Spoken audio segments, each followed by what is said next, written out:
Salut, c'est Romain pour un update. Aujourd'hui, je vais vous parler d'un truc un peu différent d'habitude. Je vais vous parler de DaVinci Resolve. Bon, si vous tombez sur cette vidéo, c'est sûrement que vous savez ce dont je parle, mais au cas où, DaVinci Resolve, c'est un super outil pour éditer des vidéos, pour faire de la post-prod, pour faire de l'édition vidéo. C'est un truc de fou. C'est ce que j'utilise pour faire mes vidéos YouTube. Franchement, on pourrait faire des centaines de vidéos dessus, des centaines d'heures de vidéos sur le soft. La version gratuite est ouf, quoi. On peut faire 99% de ce que vous avez vraiment besoin avec, quoi. C'est juste génial. Mais j'ai eu un petit problème avec. Ces derniers temps, j'utilise pas mal mon MacBook Pro 14 pouces que vous voyez là pour éditer mes vidéos quand je suis en déplacement ou quoi que ce soit, et je les édite sur mon MacBook. Et pour la dernière vidéo que j'ai faite, le test du DJI Mini 2 que vous pouvez voir juste ici, eh ben, j'ai utilisé mon Mac. J'ai fait du color grading, c'est-à-dire qu'en gros j'ai fait la colorimétrie de mes vidéos, j'ai tuné un peu les couleurs pour les rendre plus sympas, pour avoir un visuel plus sympa, quoi. Et j'ai fait ma télé vidéo à mes potes et tout, quoi. Et j'upload la vidéo, je la regarde, et puis je la regarde sur YouTube, il y a un souci là, ça va pas. C'était pas les mêmes couleurs. Donc forcément, je me suis amusé à les grader, je me suis fait chier à faire ça, et je me rends compte qu'à la fin, mes vidéos, elles sont pas les mêmes couleurs que ce que j'ai devant mon écran. Donc je vous montre un petit peu le phénomène parce qu'il est facilement reproduisible. Là, sur Mac, alors je vais vous montrer dans DaVinci Resolve. Là, par exemple, on va prendre un petit fichier vidéo très expressif d'exemple, qui est magnifique. Et on va se mettre à la 19e seconde, c'est là où c'est le plus parlant. Voilà, c'est très parlant. Ça, c'est ce que j'ai dans DaVinci Resolve. Donc là, on voit que le visage est, d'après moi, assez sympa, pas trop rouge, mais correctement exposé, ça va, quoi. Et voici ce que j'ai sur YouTube. Là, on est vachement plus dégradé, c'est plus blanc, c'est moins saturé, du coup ça me va pas du tout. Et en fait c'est dû au fait que, vous allez le voir, dans VLC on a exactement la même couleur. Ah, pardon, ça c'est QuickTime. QuickTime, on a cette couleur délavée, VLC, on a les couleurs qu'on a dans DaVinci. Pourquoi? Parce que QuickTime utilise le color management de macOS. Et ce n'est pas le cas pour DaVinci. Et quand j'upload ma vidéo, en fait, YouTube l'interprète comme comme QuickTime. Donc ce qu'il faut, c'est que ce que je colorie, on va dire ça comme ça, parce que le color grading que je fais sur le post, il soit identique à ce que je vais avoir en sortie. Ça sert à rien de s'embêter à colorer un truc, à mettre du style, à rajouter de la saturation, à travailler l'autre lumière et tout. On se rend compte à la fin, ce que tu proposes aux gens, c'est pas ça. Non, ça va pas, ça sert à rien.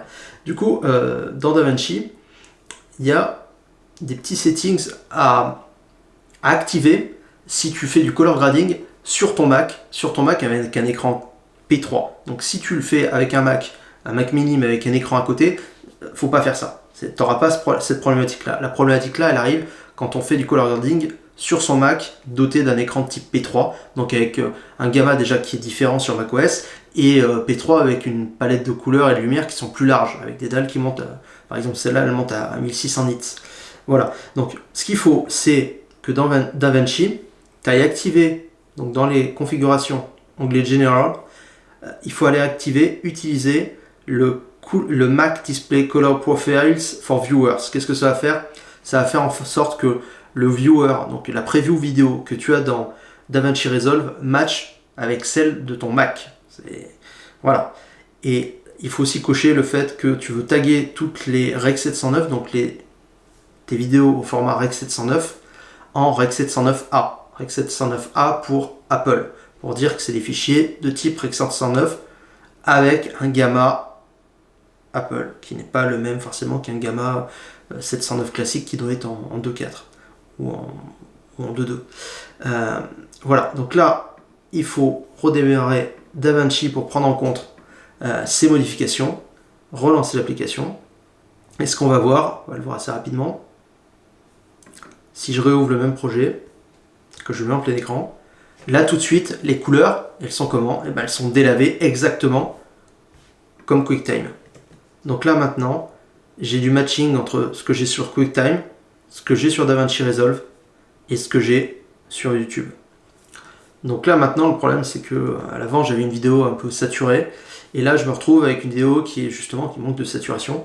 Donc on va faire aussi un petit tour dans les project settings, donc à faire sur chaque projet qui sera gradé sur le Mac. On va aller dans Color Management et on va dire que la couleur, le timeline, donc des vidéos qui sont qui font partie de toute ta vidéo de sortie, elles sont au format Rec 709A.